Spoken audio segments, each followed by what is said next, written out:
What's up guys, it's Joseph and this is my Daniel Defense DD5V4 and I'm going to be installing a Silencer Co. ASR muzzle brake using this tack shim kit from Amazon. To hold the upper like this, I'm using a Midwest upper receiver rod in 308. Since I only want torque to go to the barrel, I removed the fin, so it's just the rod in here. Other stuff you'll need is an armorer's wrench. I used the Tapco to remove the original Daniel Defense suppression device, they call it. Something to clean the threads. So brake parts cleaner if you're not afraid of rust. Otherwise just use rubbing alcohol. A crowfoot, so I'm going to use that with my torque wrench when I tighten it down. You might also want to use some compressed air, some cotton patches for cleaning, rock set if you want to do a permanent install, and then something to measure angles. First you want to recognize what part of your muzzle brake you want pointing at 12 o'clock. For me that's either side of these flats, so that the ports point out to the side. After you clean the threads off, go ahead and hand tighten the muzzle brake and see where your timing is at. I'm about 40 degrees past correct timing, and I want to end up somewhere between 20 to 45 degrees away from correct timing by putting shims in there.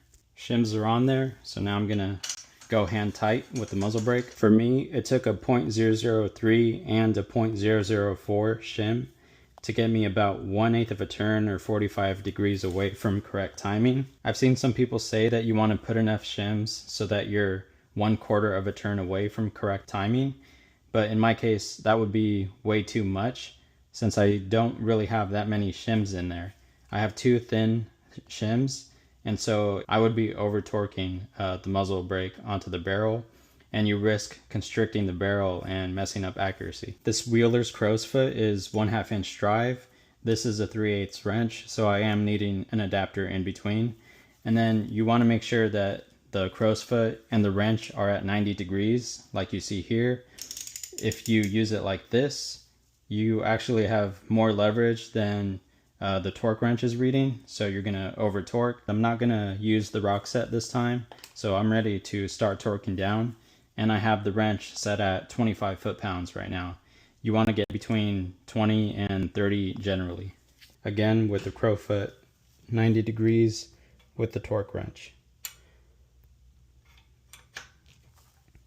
So let's torque until we get the timing lined up correctly. That's perfect. Actually not quite, a little bit more. No click, so I'm still under 25 foot-pounds. Let's go a little bit more. All right, there's a click. Timing is still a little bit short, so I'm gonna increase this to 30 foot-pounds.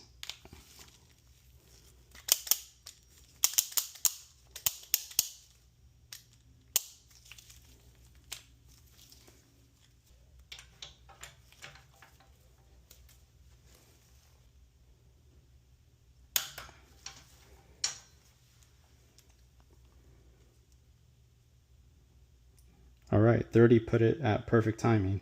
Now I'm ready to shoot some suppressed groups with my Omega 36M. The longest step in all of this is finding the correct shims. This shim kit makes it really easy since they're all measured out. If you want to check this out, I'll have an affiliate link in my description. Like, subscribe, and share, and I'll talk to you guys next time.